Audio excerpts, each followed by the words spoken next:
விறுவிறுப்பான அரசியல் நிகழ்வுகள் குறித்த ஆய்வுகள், நியாயங்களின் நிறம் மாறாத கூர்மையான விமர்சனங்கள், தீமைகளை சுட்டெரிக்கவும் நல்ல அரசியலை வளர்த்தெடுக்கவும் அறிவார்ந்த விவாதங்கள், இளைய தலைமுறையிடம் விழிப்புணர்வை ஊட்டும் விரிவான வரலாற்று விளக்கங்கள், கலை, இலக்கியம், ஆன்மீகம், பண்பாடுகளை படம் பிடித்து காட்டும் கருத்தோவியங்கள் வாரந்தோறும் உங்கள் தமிழருவி தர்பாரில் அணிவகுக்கும்.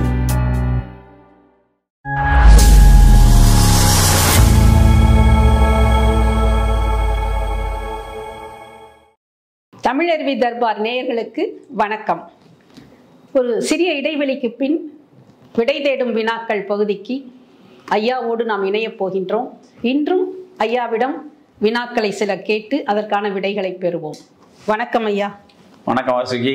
இன்னைக்கு பரவலா நம்முடைய சமூகத்துல ஸ்ட்ரெஸ், டென்ஷன், டிப்ரெஷன் போன்ற வார்த்தைகளை குழந்தைகள் கூட மிக அதிகமாக உச்சரிக்க ஆரம்பித்து விட்டார்கள்.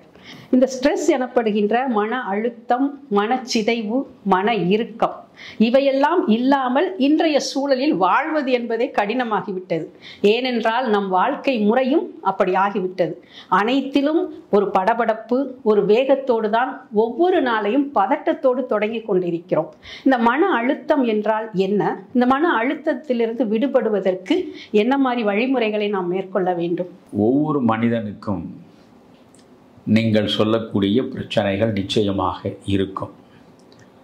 இந்த நேரத்தில் புத்தர் சார்ந்த ஒரு சம்பவத்தை உங்களிடம் நான் சொல்ல விரும்புகிறேன். புத்தரை தேடி ஒருவன் வந்தவன், ஐயா, எனக்கு நிறைய பிரச்சனைகள் இருக்கின்றன, அவற்றையெல்லாம் நான் வரிசையாக உங்களிடம் சொல்கிறேன், அவற்றிற்கெல்லாம் நீங்கள் தீர்வு தருவீர்கள் என்ற நம்பிக்கையோடு தான் உங்களிடம் வந்து நிற்கிறேன். என்னுடைய பிரச்சனைகளை நான் உங்களிடம் வெளிப்படுத்தலாமா என்று கேட்டான். அதற்கென்ன, தாராளமாக உனக்கு என்ன பிரச்சனைகள் இருக்கின்றனவோ அந்த பிரச்சனைகளை சொல் என்று அவர் சொன்னார். அவன் 83 பிரச்சனைகளை சொன்னான். வரிசையாக அவன் வாழ்வில் நேர்ந்திருக்கிற, விடை காண முடியாத, தீர்வினை தேடி பெறாத 83 பிரச்சனைகளை சொன்னான். புத்தர் சிரித்து கொண்டே சொன்னார், உன்னுடைய 83வது பிரச்சனைக்கு தீர்வு கண்டுவிட்டால் எல்லா பிரச்சனைகளுக்கும் தீர்வு கண்டுவிடலாம் என்றார். என்னையா சொல்கிறீர்கள்? ஆமாம், என்னுடைய பிரச்சனைகளுக்கு என்னதான் தீர்வு என்று 83வது இடத்தில் நீ கேட்டு முடித்தாய். பிரச்சனைகள் என்று வந்தாலே அவை ஒரு தீர்வை நாடித்தான் செல்லும். அந்த தீர்வு பிரச்சனைகளுக்கு எப்படி வரும் என்பதை அவரவராகவே விழிப்போடு பார்த்து அவரவராகவே தீர்த்து கொள்ள வேண்டுமே தவிர ஒருவருடைய அனுபவம் இன்னொருவருக்கு இறக்குமதி செய்து ஒரு தீர்வினை உருவாக்க முடியாது. அதனால் உனக்கான தீர்வு உன்னுடைய விழிப்புணர்வில், உன்னுடைய தெளிவில் உனக்குள்ளே வந்து சேர வேண்டும். வாழ்க்கை என்பது பிரச்சனைகளோடு தான் இருக்கும். பிரச்சனைகள் இல்லாமல் வாழ்க்கை இல்லை என்ற தெளிவு உனக்கு வந்துவிட்டால் மற்ற 82 பிரச்சனைகளும் காணாமலே போய்விடும் என்று சொன்னார். அதுபோல பிரச்சனைகள் இருக்கத்தான் செய்யும். இதில் ஒவ்வொரு மனிதனுக்கும் உடல் சார்ந்த தேவைகள் என்று உண்டு, சமூகம் சார்ந்த தேவைகள் என்று இன்னொன்றும் உண்டு. மனதுக்குள் எண்ணற்ற ஆசைகள் அலைக்கழிக்கின்ற நிலையும் உண்டு. உடல் சார்ந்த தேவைகள், சமுதாயம் சார்ந்த தேவைகள், பல்லாயிரக்கணக்கான எண்ணங்களாக அலைக்கழிக்கக்கூடிய சூழல், இவை அனைத்தும் சேர்ந்து ஒரு மன இறுக்கத்தை உங்களுக்கு உருவாக்குகிறது. மன இறுக்கம் தான் நீங்க நாம் மிக முக்கியமாக பார்க்க வேண்டும். மன இறுக்கம் தான் மன அழுத்தம். இந்த மன இறுக்கம் என்பது எதனால் வருகிறது? அப்படியே நீங்கள் இந்த மன இறுக்கம் என்கிற மரத்தின் வேறு வரையில் சென்று நீங்கள் பார்த்தால் வேட்கை என்பதுதான் வேறாக இருக்கும். ஆசை, ஆசை, வேட்கை என்பது ஆசையினும் கொடியது. ஓகே. விருப்பம் என்பதே ஒரு மனிதனை பல்வேறு துயரங்களுக்கு ஆட்படுத்தும் என்றால், வேட்கை என்பது எல்லையில்லாத விருப்பம், எளிதில் நிறைவடையாத விருப்பம், அனுபவிக்க அனுபவிக்க மேலும் அனுபவிக்க வேண்டும் என்று ஆசை கொண்டு துடிக்கக்கூடியதுதான் வேட்கை. அதனால்தான் பாரதி அழகாக சொல்வான், அச்சத்தை வேட்கை தன்னை அழித்து விட்டால் அப்போது சாவும் அங்கே அழிந்து போகும் என்கிறான். ஆக சாவே இல்லாத வாழ்வு என்பது ஒரு நிம்மதியான வாழ்வு. செத்த பிறகு என்ன உண்டு? நிம்மதியானது. அந்த நிம்மதியான வாழ்க்கை உங்களுக்கு கிடைக்க வேண்டும் என்றால் முதலில் வேட்கையற்றவர்களாக நீங்கள் இருக்க வேண்டும். வேட்கையற்றவராக நீங்கள் இருக்க வேண்டும் என்றால் மன அடக்கமும் புலன் ஒடுக்கமும் இருந்தால்தான் நீங்கள் வேட்கை அற்றவராக விளங்குவீர்கள். நன்றாக யோசியுங்கள். மன அடக்கம், புலன் ஒடுக்கம் இரண்டும் உங்களுக்குள் வந்து வாய்த்து விட்டால் வேட்கை என்பது காணாமல் போய்விடும். வேட்கை இல்லாத மனம் அமைதியுறும். அமைதியுற்ற மனதில் இறுக்கம் இருப்பதற்கு இடமே கிடையாது. ஆனால் சிக்மண்ட் ஃப்ராய்ட் சொல்கிறான், உலகம் முழுவதும் உள்ள மனிதர்கள் அனைவருமே மனநோய்க்கு உட்பட்டவர்கள் என்கிறான்.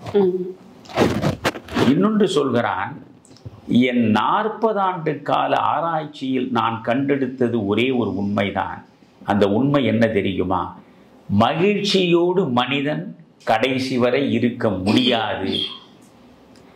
அதைத்தான் நான் என் 40 ஆண்டு கால ஆய்வில் கண்டெடுத்தேன் என்று உளவியல் அறிஞனாக உலகத்தையே திரும்பி பார்க்க வைத்த சிக்மண்ட் ஃப்ராய்ட் சொல்கிறான்.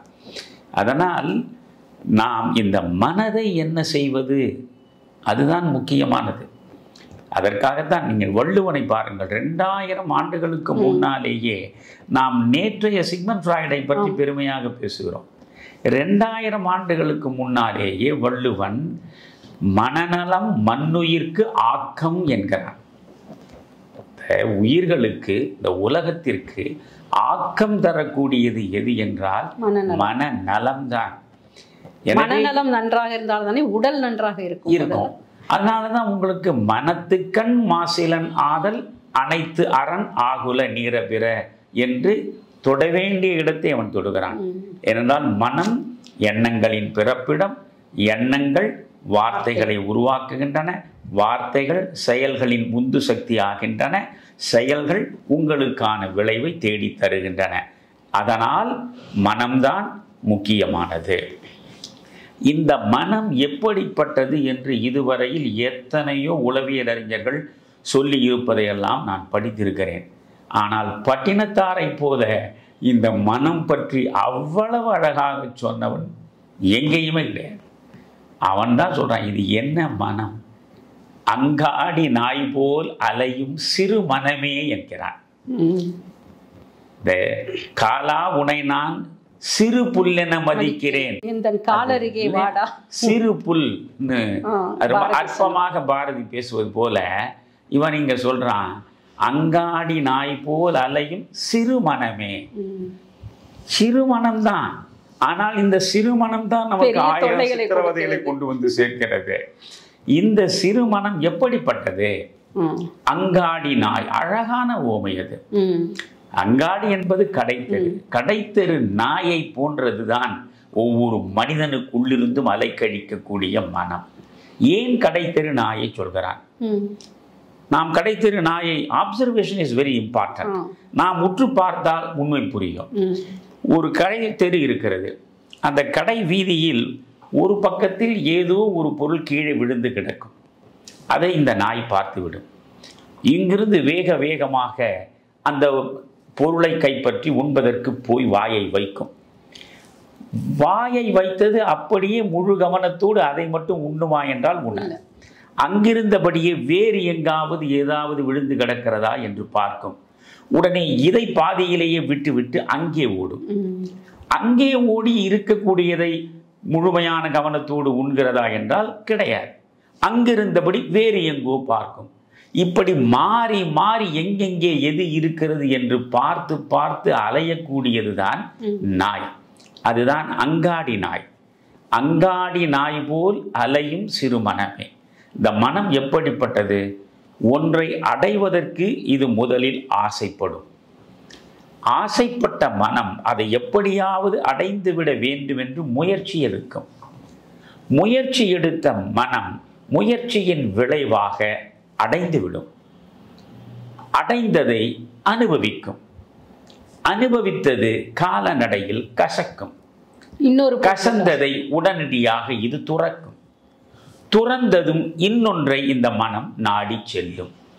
இப்படி ஒன்றை நாடுவதும் நாடி அடைவதும் அடைந்து அனுபவிப்பதும் அனுபவித்து துய்ப்பதும் துய்த்த பின்பு கசப்பதும் கசந்த பின்பு வேறொன்றை நாடுவதுமாக இந்த மனம் இருக்கிறதே, அதுதான் அங்காடி நாய்க்கு இணையான மனம்.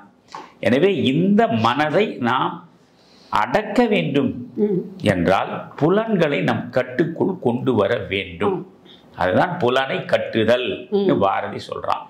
அதற்கு பதஞ்சலி யோக சூத்திரத்தில் 2 அற்புதமாக பிரிக்கிறார் அவர். மனம் என்பது சஞ்சலப்படக்கூடியது தான். துயரத்தை தரக்கூடிய மனச்சஞ்சலங்கள் என்று ஒரு பக்கம், துயரத்தை தராத மனச்சஞ்சலங்கள் என்று இன்னொரு பக்கமாக அவர் பிரிக்கிறார். துயரத்தை தரக்கூடிய மனச்சஞ்சலங்கள் எது? ஆணவம், சுயநலம். உங்களுக்குள் ஆணவம் கொழுந்து விட்டு எரிந்தால் அந்த ஆணவத்தின் பார்ப்பட்டு 1000 துன்பங்களை நீங்கள் அடைந்துதான் தீருவீர்கள். சுயநலம் மிக மோசமானது. விவேகானந்தர் சொல்லுவார், எல்லா பாவங்களுக்குமான முதற்படி சுயநலம் தான் என்று.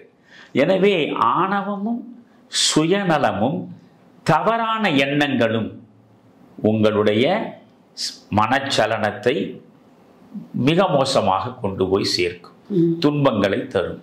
இது ஒரு பக்கம். துயரங்களை தராத மனச்சலனங்கள் என்று பார்த்தால் அன்பு, அன்பு வயப்பட்ட சலனம், அதனால் துயரம் வராது. சுயநலமற்ற வாழ்வு, அதனால் எந்த துன்பமும் வராது. எனவே அன்பும் சுயநலமற்ற வாழ்வும் நல்ல எண்ணங்களும் நிறைந்த உள்ளம் உங்களுக்கு இருந்தால் நிச்சயமாக அந்த உள்ளத்தில் அமைதிதான் இருக்குமே தவிர மன இறுக்கம் இருக்காது. அதனாலதான் வள்ளுவன் என்ன அழகா சொல்றான் பாருங்க, இன்பத்துள் இன்பம் விழையான் துன்பத்துள் துன்பம் உறுதல் இலன். ஒரு இன்பம் எனக்கு வாய்க்கிறது என்றால் ஆஹா என்று இன்புறுகிற நிலையிலிருந்து நீங்கள் விடுபட்டு விட்டால் ஒரு துன்பம் வருகிற பொழுதும் அந்த துன்பத்தில் துவண்டு விடுகிற மனம் உங்களுக்கு இருக்காது. அதனால் எல்லா சமநிலையில் வாழ்க்கையை மனம்தான் மிக முக்கியமானது. இந்த மனம் இறுக்கம் கொள்ளும் எப்பொழுது என்றால் வேட்கை நிறைவேறாத நிலையில் இது இறுக்கம் கொள்ளும். அந்த வேட்கை என்கிற வேரை நீங்கள் அறுத்தெறிவதற்கு முயல வேண்டும். பகவத்கீதையில் கிருஷ்ணனும் அர்ஜுனனும் உரையாடுவதில் ஒரு அற்புதமான இடம் இருக்கிறது. அங்கே கிருஷ்ணன் சொல்கிறார், அர்ஜுனா, உன் வாழ்வில் நீ வெற்றி பெற வேண்டும் என்றால் முதலில் உன் மனதை அடக்க வேண்டும் என்கிறார். உடனே அர்ஜுனன் கிருஷ்ணனை பார்த்து சொல்கிறான், மனதை அடக்கு என்று எளிதாக நீ சொல்லிவிட்டாய் கிருஷ்ணா. மனம் காற்றை விட வேகமானது, வாயு வேகம், மனோவேகம், காற்றை விட வேகமானது, காற்றை விட வலிமையானது. அப்படி காற்றை விட வேகமும் வலிமையும் கொண்ட அந்த மனதை எப்படி அடக்க முடியும் என்று கேட்கிறான். அதற்கு தான் கிருஷ்ணன் சொல்கிறான், அடக்கலாம். முயற்சியும் பயிற்சியும் வைராகியமும் இருந்தால் அந்த மனம் உன் வசப்படும் என்றார். எனவே மன இறுக்கம் இல்லாத சூழலில் மனிதன் வாழ வேண்டும் என்றால் மன அடக்கம் புலன் ஒடுக்கம் என்ற இரண்டையும் நாம் பற்றி நிற்க வேண்டும். இந்த இரண்டையும் பற்றுவதற்கு முயற்சியும் பயிற்சியும் வைராகியமும் தேவை. இதுதான் அதற்கான மருந்து. இப்போ நீங்க சொன்ன அந்த வேட்கை, அதைத்தான புத்தர் ஆசையே துன்பத்திற்கு காரணம்னு சொல்றாரு, பேராசை பெருநஷ்டம் அப்படின்னு சொல்றாங்க. இப்போ நீங்க சிக்மண்ட் ஃப்ராய்டுக்கு முன்னாடி அதுக்கு முன்னாடியே இருக்கிற நம்ம திருவள்ளுவர் கூட என்ன சொல்றாரு, யாதனின் யாதனின் நீங்கியான் நோதல் அதனின் இளன். அழகான ரொம்ப அருமையான. எந்தெந்த செயல்களிலிருந்து நமக்கு துன்பம் வருகிறதோ அதையெல்லாம் நாம் நீக்கிக் கொண்டே வந்தால் அந்த துன்பம் நம்மை அணுகாது அப்படிங்கிறாங்க. இப்போ இந்த மன அழுத்தங்களால உடல் கூட நோய்வாய்ப்படுவதற்கு ரொம்ப நமக்கு இடம் கொடுத்தோம். மனமும் உடலும் ஒன்றோடு ஒன்று தொடர்புடையவை. உதாரணத்துக்கு சொல்றதா இருந்தால் சுவாசத்தில் தடுமாற்றம், அதிவேகமான இருதய துடிப்பு, எடை இழப்பு, தலைவலி, தலை சுற்றல், செரிமான கோளாறுகள், இவை எல்லாமே இந்த மன அழுத்தங்களால் வருகிறதுன்னு நம்ம மாடர்ன் சயின்ஸ் சொல்லுது. எந்த நேரமும் உடம்புல ஏதாவது ஒரு வலி இருக்கிற மாதிரி ஒரு ஃபீலிங். சூழ்நிலைகளுக்கு ஏற்றாற்போல் நாம் மனதை மாற்றிக்கொண்டால் இந்த அழுத்தங்களிலிருந்து விடுபடலாம். அது நீங்க சொன்னீங்க, கிருஷ்ணர் சொன்னதை பத்தி, மன ஏவ மனுஷியா நாம் அப்படின்னு கிருஷ்ணர் சொல்றாரு. மனம்தான் மனிதனை ஆள்கின்றது. ஆனா நீங்க சொன்னீங்க அதை அடக்க வேண்டும் என்று. மனதை அடக்க நினைத்தால் அது மேலும் மேலும் அலையும் அப்படிங்கிறாங்க. அதை அறிய நினைத்தால் மட்டும்தான் அடங்கும். அதை அறிய வேண்டும் என்றால் நீங்க சொன்னது போல பயிற்சி, முயற்சி, அந்த வைராக்கியம், இது மூன்றும் இருக்க வேண்டும். இன்னும் ஒரு படி மேலே போய் ஆன்மீக சாதனைகளான யோகா, பிராணயாமா, தியானம் இவையெல்லாம் செய்வதன் மூலமாகவும் நாம் மன அழுத்தங்களிலிருந்து விடுபடலாம். ஒரு பாடல் ஒன்று நினைவுக்கு வருகிறது. மனமது செம்மையானால் மந்திரம் ஜெபிக்க வேண்டா, மனமது செம்மையானால் வாயுவை உயர்த்த வேண்டா, மனமது செம்மையானால் வாசியை நிறுத்த வேண்டா, மனமது செம்மையானால் மந்திரமும் செம்மையாமே என்று. அதனால் மன அழுத்தங்களிலிருந்து விடுபட வேண்டும் என்றால் பற்றுகளிலிருந்து முதலில் வெளிவர வேண்டும். நீங்கள் சொல்வது போல் வேட்கையிலிருந்தும் விடுபட வேண்டும். பரவாயில்ல வாசுகி, இனிமேல் பட்டு நான் கேள்வி கேட்பதும் நீங்கள் பதில் சொல்வதுமாக இருந்தால் உங்க சிறப்பாகத்தான் இருக்கும் நினைக்கிறேன். எனக்கு தெரிந்த கருத்துக்களை உங்களோடு பகிர்ந்து அற்புதமாக சொன்னீங்க. அதாவது புலன் அடக்கம் என்பது ஒன்றை அடக்கி வெற்றி பெற முடியாது. ஆமா, அது மனம் இருக்கிறது, அது அடங்க வேண்டும். அதனால தான் கம்பன் ராவணன் மரணப்படுக்கையில் இருக்கிற அந்த நேரத்தில் அந்த மரணம் எப்படி வருகிறது என்பதை அவ்வளவு அழகாக சொல்லுவான். வெம்மடங்கள் வெகுண்டனைய சினம் அடங்க, மனம் அடங்க, அடங்க அடங்க அடங்கன்னு தான் சொல்லுவான். ஒவ்வொன்றாக அடங்கி கொண்டே வருவதுதான் உண்மையான அடக்கமே தவிர நீங்கள் அடக்க முயன்றால் அந்த ஒடுக்கம் உங்களுக்குள் நேராது. அதனால புலன் அடக்கம் என்பதே கூட நாம் வற்புறுத்தி வன்முறையின் மூலமாக செய்யக்கூடிய ஒன்று அல்ல. பட் இது பதஞ்சலியே சொல்லியிருக்கிறாரு, பயிற்சியின் மூலமாக வைராக்கியத்தை நாம் அடையலாம் அப்படின்ட்டு. ஓகே, ரொம்ப மகிழ்ச்சி. அடுத்த கேள்வி ஐயா, இப்போ ஏற்கனவே தீர்மானிக்கப்பட்ட ஒரு நியதி அல்லது ஒரு செயல், இதைத்தான் நாம் விதி என்று சொல்கிறோம். இது நம்முடைய கட்டுப்பாட்டை மீறிய ஒரு சக்தி என்று கூட நாம் சொல்லலாம். பெரும்பாலானவர்கள் என் விதி, என் தலையெழுத்து, நான் இப்படி இருக்கின்றேன், என் விதிப்படி என் வாழ்க்கை சென்று கொண்டிருக்கிறது என்றெல்லாம் புலம்புவார்கள். மதி என்றால் அறிவை கொண்டு செயல்படுவது. இந்த விதி மதி இரண்டுக்கும் உள்ள வேறுபாட்டையும் அதை பற்றி கொஞ்சம் விளக்கமாக சொல்லுங்க. நீங்கள் இந்த கேள்வியை கேட்கிற பொழுது எனக்கு டாக்டர் ராதாகிருஷ்ணன் தான் நினைவுக்கு வருகிறார். டாக்டர் ராதாகிருஷ்ணன் உலகத்தின் மிகச்சிறந்த தத்துவ மேதைகளில் ஒருவர் என்பதை நீங்கள் அறிவீர்கள். இந்த விதி மதி குறித்து போகிற போக்கில் அவர் சொல்லிவிட்டு போகிறார். சீட்டாடுவதற்கு உட்காருகிறீர்கள், உங்களுக்கு விழக்கூடிய சீட்டு எதுவோ அது உனக்கான விதி. அந்த சீட்டை எப்படி வைத்து விளையாடி வெற்றி பெற வேண்டும் என்று நீ முடிவெடுத்து விளையாடுகிறாயோ அதுதான் உனக்கான மதி. எந்த சீட்டு எப்படி நமக்கு விழும் என்று தெரியாது. எனவே விழுகிற சீட்டு நல்ல சீட்டாக, எனக்கு சீட்டாற்ற தெரியாது, அதனால் அதில் என்னென்னு சொல்லுவாங்க ஜோக்கர் அது இதுன்னு எனக்கு தெரியாது. விழக்கூடியது நல்ல சீட்டுகளாக இருப்பதோ அல்லது நமக்கு பயன்படாத தேவையற்ற சீட்டுகளாக இருப்பதோ அது விதி. ஆனால் அதை வைத்துக்கொண்டு நீங்கள் ஒழுங்குபடுத்தி அது வெற்றிகரமாக நீங்கள் அதை விளையாடி பார்த்தால் அதுதான் உங்களுடைய மதி என்று அவர் சொல்லுவார். ஆனால் பொதுவாகவே இந்த விதி குறித்து இந்த இலக்கிய உலகத்திலும் சரி, தமிழர் வாழ்விலும் சரி நிறைய சிந்தித்திருக்கிறார்கள். நீங்கள் 2000 ஆண்டுகளுக்கு முன்னால் புறநானூரில் கணியன் பூங்குன்றனுடைய பாடலை நாம் பார்க்கிறோம். நான் எப்பொழுதுமே சொல்லுவேன், ஒரு தமிழன் மட்டுமல்ல, உலகத்தில் உள்ள ஒவ்வொரு மனிதனும் தன் வாழ்வு முழுவதையும் இந்த ஒரு பாடலில் உள்ள ஒவ்வொரு வரி வரியாக படித்து உணர்ந்து அதன்படி நடந்தாலே தெளிவான வாழ்க்கையை அடைந்துவிட முடியும். அதில் தான் அந்த பாட்டு யாதும் ஊரே யாவருக்கரை பாடலில் தான் 2 வரி முக்கியம். ஆற்று நீர் வழிப்படும் புனை போல் ஆறுயிர் முறை வழிப்படும். ஆற்றின் போக்கில் தெப்பம் மிதந்து செல்வது போன்று உன்னுடைய வினையின் போக்குக்கு ஏற்ப உன் வாழ்வு நடக்கும். ஆற்று நீர் வழிப்படும் புனை போல் ஆறுயிர் முறை வழிப்படும். முறை, பால், ஊழ், வினை, விதி எல்லாமே ஒரு பன்மொழி. அதனால இங்க முறை என்பது என்னன்னா வினை, உன்னுடைய வினை வழிபடும். வினை என்பது செயல். இதைத்தான் நாம வடமொழியில கர்மா என்று சொல்கிறார். கர்மா என்பதும் செயல்தான். எனவே இது வினை வயப்பட்டதுதான் வாழ்க்கை என்கிற பொழுது விதி என்ற ஒன்றை நாம் நினைந்து பார்க்க வேண்டி இருக்கிறது. நம்மை மீறி நடக்கக்கூடிய ஏதோ ஒன்று, அதை விதி என்கிறோம். நம்மால் தவிர்க்க முடியாத ஒன்று, ரெண்டையும் நீங்க பார்க்கணும். நம்மை மீறி நடக்கக்கூடிய ஒன்று, நம்மால் தவிர்க்கவே முடியாத ஒன்று. அந்த நேரத்தில் நமக்கு விடை கிடைக்கவில்லை.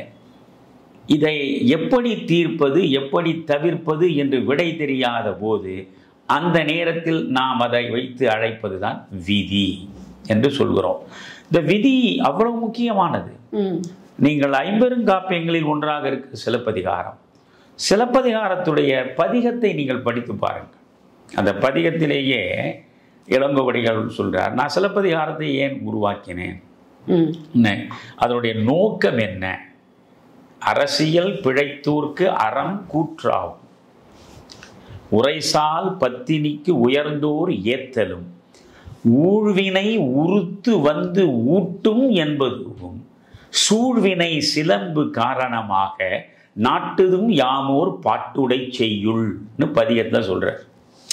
3 நோக்கம்தான். அரசியல்ல தவறு செய்தால் அறமே உன்னை தண்டிக்கும், நீ உயர் பத்தினியாக இருந்தால் உலகமே உன்னை போற்றும் சொல்லக்கூடியவர். ஊழ்வினை உறுத்து ஊட்டும், எவ்வளவு வலிமையாக சொல்றாரு பாருங்க. நீங்க அதாவது முற்பிறவியில் நீ எப்படி எதை செய்தாயோ அதற்கான வினை, அதற்கான பயன் உன்னை தொடர்ந்து வரும். அதைத்தான் கிருஷ்ணர் பகவத்கீதை என்ன சொல்றாருன்னா, 1000 மாடுகள் மேய்ந்து கொண்டிருக்கின்ற இடத்தில் ஒரு கன்றானது தன்னுடைய தாய் மாட்டை எப்படி தேடி போய் அடைகிறதோ அது போல ஒருவன் செய்த வினைகளுக்கான பயனை அவன் எங்கி பிறந்திருந்தாலும் எப்படி இருந்தாலும் அவன் நிச்சயமாக அதை அடையும். அது புத்தனுடைய தத்துவங்களை வெளிப்படுத்துகின்ற தம்மபதமும் அதை பற்றி தான் பேசும். அதனால் இங்கே மிக முக்கியமாக என்ன நம்ம யோசிக்கிறோம்னா, சிலப்பதிகாரத்தையே நீங்கள் பார்த்தால் அந்த கதை போக்கையே முழுக்க விதியின் பாற்பட்டு தான் இளங்கோவடிகள் நடத்தி சொல்லுவார். கோவலனும் மாதவியும் இந்த விழாவில் கலந்து கொண்டு பிறகு அவர்கள் 2 பேரும் இசைத்து பாடி மகிழக்கூடிய சூழலில் பிறகு அவர்களுக்கு உருவாகக்கூடிய பிரிவு எப்படி வருகிறது என்றால், யாழ் இசை மேல் வைத்து ஊழ் உறுத்து ஊட்டியது. எங்கடா விதி உட்கார்ந்ததுன்னா அந்த யாழின் மீது உட்கார்ந்து, ஏன்னா யாழ் இசைத்து தான் மாதவி பாடுறான். அந்த யாழ் மீது உட்கார்ந்து அது உறுத்து ஊட்டியது. அதனால உவவுற்ற திங்கள் முகத்தாளை கவவுற்ற நெகிழ்ந்தன்றான், கவக்கை நெகிழ்ந்தான்றான். அப்போ அந்த இடத்துல கோவலன் மாதவி பிரிவுக்கு காரணமே ஊழ் என்பதை திரும்பவும் இளங்கோவடிகள் வலியுறுத்துறார். ஒரு தவறான தீர்ப்பை பாண்டியன் நெடுஞ்செழியன் கொடுத்துட்றான். அதனால் அவன் உயிரும் துறக்கிறான். இந்த நடந்த நிகழ்வுகளை சாத்தனார் சேரன் செங்குட்டுவனுக்கு சொல்லிக்கொண்டே வருகிறார். பிறகு மணிமேகலை எழுதுகிற சாத்தனார் இந்த முழு கண்ணகி வாழ்வில் நடந்த நிகழ்வுகளை விளக்கி கொண்டே வருகிறார். அப்பொழுது தவறான தீர்ப்பை தந்துவிட்டோம் என்று உணர்ந்த அந்த கணத்திலேயே அவன் உயிரை இழந்து விட்டான் சாத்தனார் சொல்லும்போது அங்கே இடைமறித்து சேரன் செங்குட்டுவன் சொல்றான், வல்வினை வளைத்த கோலை மன்னவன் செல் உயிர் நிமிர்த்து செங்கோலாக்கியது. என்ன அழகு! வல்வினை வளைத்த கோலை, என்னை போல் அவனும் ஒரு மன்னன் தான் பாண்டியன். ஆனால் அவன் அறம் பிறழாமல் ஆட்சி நடத்தக்கூடியவன். ஆனால் அவன் அறம் பிறந்து விட்டான். செங்கோல் வளைந்து விட்டது. வளைந்ததற்கு காரணம் அவன் அல்ல, அவன் விதி. அந்த விதி எப்படி? வல்வினை, வலிமையான வினை. அந்த வலிய வினை அவனுடைய செங்கோலை வளைத்தது.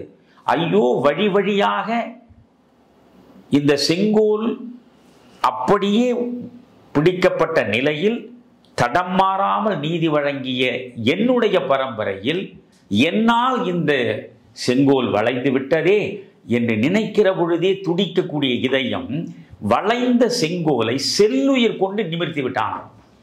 தன் உயிரையே கொடுத்து உடனே அதை நிமிர்த்திட்டான். அதனால இந்த இடத்திலையும் இந்த வினையை தான் பேசுவார். காப்பியம் முழுவதுமே காரணம் இளங்கோவடிகள் சமணர் என்று நினைத்தாலும் நீங்க அது ஒரு பட்டிமன்றம் நடத்தலாம். அவர் சமணரா சைவரா என்று அதெல்லாம் நடக்கிறது. அவர் சமணர் என்பதுதான் பெரும்பாலானவர்கள் ஏற்றுக்கொள்ளக்கூடியது.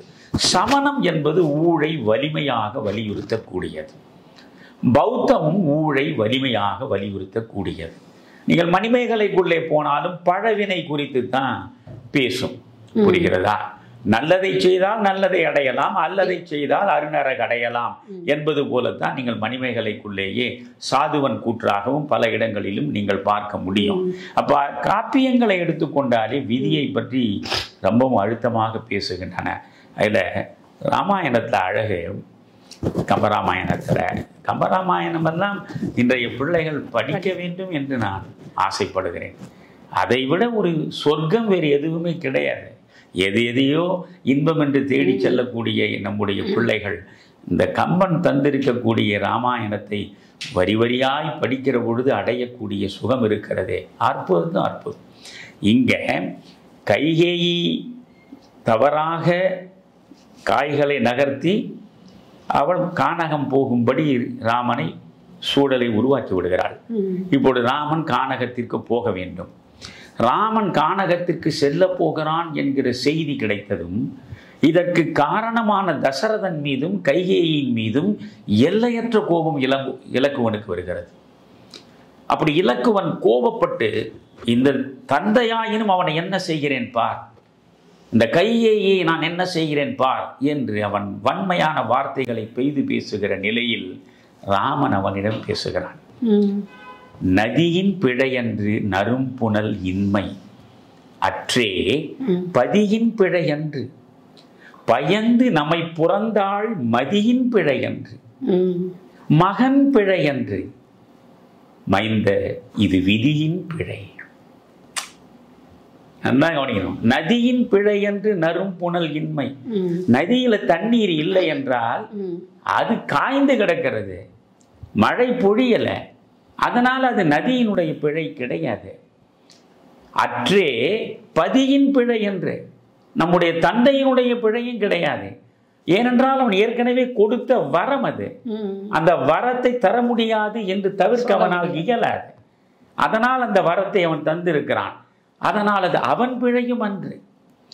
பயந்து நம்மை புறந்தாள் மதியின் பிழையும் அன்று. நம்மை அன்போடு ஊட்டி வளர்த்து ஆளாக்கியவள் கைகேயி. அந்த கைகேயினுடைய மதிதான் இந்த பிழையை செய்ததா என்றால் அதுவும் கிடையாது. மகன் பிழை என்று பரதன் இதில் ஏதாவது சூழ்ச்சி செய்து இந்த பதவியை பெறுவதற்கு முயன்றானா என்றால் அதுவும் கிடையாது. அப்படி என்றால் இது எப்படி நேர்ந்தது? விதியின் பிழை. இதில் என்னை வெகுண்டனை நீ என்றான்னு கம்பன் பாடுவான். ராமனுக்கு எதிராக நடக்கும் போரில் தொடர் தோல்விகளை சந்திக்கின்ற ராவணன் கடைசியில் தான் பெரிதும் நம்பக்கூடிய தன்னுடைய தம்பி கும்பகர்ணனை அழைத்து அவனை போர் செல்லும்படி கட்டளையிடுகிறான். கும்பகர்ணன் அப்பொழுது மிக தெளிவாக சொல்கிறான், என்னை வென்று உளர் எனில் உன்னை வென்று உயருதல் உண்மை. நான் அவ்வளவு பெரிய வீரன், நானே தோற்றேன் என்றால் அப்பொழுதே நீ புரிந்து கொள்ளலாம் நீயும் அடுத்து தோற்கப் போகிறாய் என்பதை. அதனால அவளை விட்டுடுன்றான். அந்த சீதையை விட்டுடு, உன்னை நீ காப்பாத்திக்க அப்படின்றான். இவன் ரொம்ப கடுமையாக பேசுவான். அது பேசினா அப்போ நான் கம்பராமாயணம் பேசின மாதிரி ஆகிடும். அப்போ வேற வழி இல்லை அவனுக்கு. கும்பகர்ணனுக்கு ஒரு வரி சொல்றான், விதி உந்து நின்றது, பிடர் பிடித்து உந்து நின்றது. என்னை இந்த போர்க்களத்துக்கு நீ போன்னு சொல்றிய, சாவை நோக்கித்தான் நான் போறேன், ஆனால் அதை என்னால் தவிர்க்க முடியாது. காரணம் என் விதி என் பிடரை பிடித்து உண்டி தள்ளுகிறது என்று அங்கேயும் அந்த விதியைத்தான் மையமாக வைத்து பேசுவான். இப்படி ஏராளமாக பேசலாம். பட் வள்ளுவரைத்தான் வைத்து இதற்கு முடிவு காணணும். இப்போ வள்ளுவர் ஊழ் என்று ஒரு அதிகாரமே வகுத்திருக்கிறார். 10 குறட்பாக்கள் இருக்கின்றன. அதில் கடைசி குறட்பால தான் ஊழிற் பெருவலி யாவுல மற்றொன்று சூழினும் தான் முந்துரும். ஊழை விட வலிமையான சக்தி உள்ளது எதுவுமே கிடையாது. அதனால இந்த ஊழ் என்பது விதி. இந்த விதியிலிருந்து விடுபட வேண்டும் என்று நீ எந்த முயற்சியை மேற்கொண்டாலும் அந்த முயற்சியை முறியடித்து விட்டு இந்த விதி முன் வந்து நிற்கும். ஊழிற் பெருவலி யாவுல மற்றொன்று சூழினும் தான் முந்துரும் வள்ளுவர் சொல்றார். அதே மாதிரி இருவேறு உலகத்து இயற்கை, இந்த உலகத்து இயற்கை 2 விதமானது. இருவேறு உலகத்து இயற்கை திருவேறு தெள்ளியராதல் வேறு என்றார். திருவேறு செல்வம் என்பது ஒருவனிடம் போய் சேரும், தெள்ளியராதல் வேறு. அறிவு என்பது ஒருவனிடம் இருக்கும். அறிவுள்ளவனிடம் செல்வம் இல்லை, செல்வம் உள்ளவனிடம் அறிவு இல்லை. இது இருவேறு உலகத்து இயற்கை. இதற்கு என்ன காரணம் புரியல. அது ஊழை தவிர வேறு எதுவுமே இதற்கு காரணமாக இருக்க முடியாது என்பதனால்தான் ஊழ் என்கிற தலைப்பில் உள்ள அதிகாரத்தில் இதை வைக்கிறார். அதே போல நீங்க பார்த்தீங்கன்னா ரொம்ப வள்ளுவனுக்கே புரியாதது. வள்ளுவனை யோசித்து யோசித்து பார்த்து அவனாலேயே விடை காண முடியாமல் திக்கி திணறி நிற்கக்கூடிய இடம் என்பது இந்த குறள் தான். அவ்விய நெஞ்சத்தான் ஆக்கமும் செவ்வியான் கேடும் நினைக்கப்படும் என்கிறான். அவ்வியம் என்றால் பொறாமை.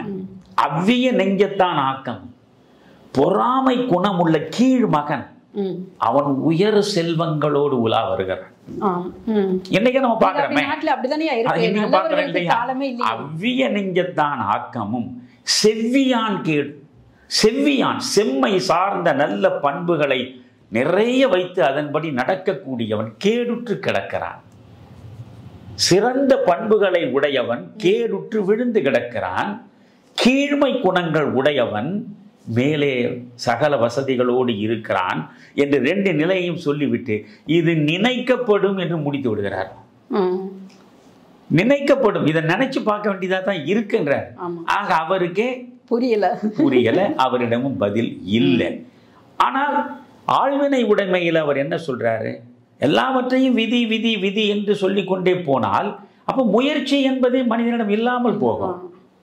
முயற்சி என்பது இல்லை என்றால் வளர்ச்சி கிடையாது, வாழ்க்கையே கிடையாது. வெல்லலாம் என்பதற்கு தான் இந்த இடத்துல என்ன பண்றார்? ஆழ்வினை உடைமைன்னு ஒரு அதிகாரத்தை வைக்கிறார். ஆழ்வினை உடைமையில என்ன சொல்றார் அவரு? நீங்க ஊழிற் பெருவலி யாவுல மற்றொன்று சூழினும் தான் முந்துரும் அப்படின்னு சொன்னவர் ஊழையும் உப்பக்கம் காண்பர் உலைவின்றி தாழாது உயற்றுபவர். அந்த ஊழை அந்த விதியை கூட முறியடிக்க முடியும். எப்படி என்றால் உலைவின்றி தாழாது உயற்றுபவர். இடையறாமல் முயன்று கொண்டே இருக்க வேண்டும், சோர்வு இல்லாமல் இடையறாத முயற்சியில் ஈடுபட்டு கொண்டே இருந்தால் அந்த ஊழையும் மீறி நீ வெல்ல முடியும் என்று இங்கே சொல்கிறார்.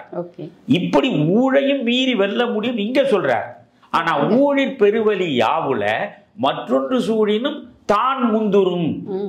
அதை விட வலிமையானது எதுவுமே இல்லை. நீ அதை தோற்கடிக்கணும்னு எதையாவது ஒரு வியூகம் வகுத்தினா அந்த வியூகத்துக்கு முன்னால அது முகம் காட்டணும்னு சொல்றாரு. அவருக்கே இந்த குழப்பங்கள்லாம் இருக்கு. அதான் சொல்ற, பிறருக்கு இன்னா முற்பகல் செய்யும் தமக்கு இன்னா பிற்பகல். எல்லாமே அது செயல்தான், வினை என்பது செயல்தான். அந்த செயலுக்கு ஏற்ற பலனைத்தான் நம்ம ஒவ்வொரு பிறவியிலும் நாம் அனுபவிக்கின்ற, வாழ்க்கையில் அனுபவிக்கின்ற நிகழ்வுகள் அதுதானா. நான் ரசித்து ரசித்து கண்ணதாசனுடைய எத்தனையோ கவிதைகளை படித்திருக்கிறேன். கண்ணதாசனுடைய பார்வை பலவற்றில் ரொம்ப வித்தியாசமாகவும் ரொம்ப சுவையாகவும் இருக்கும். இந்த விதியை பற்றி அவன் ஒரு பாடல் எழுதியிருக்கான், அழகான பாடல் அது. ஆங்காலத்தே அவையவையாகும், பூங்காலத்தே பொருள் புகழ் போகும், என்ன அந்த பாடல் வரி தொடங்கும். அது முழு பாடலுமே அற்புதமான பாடல்.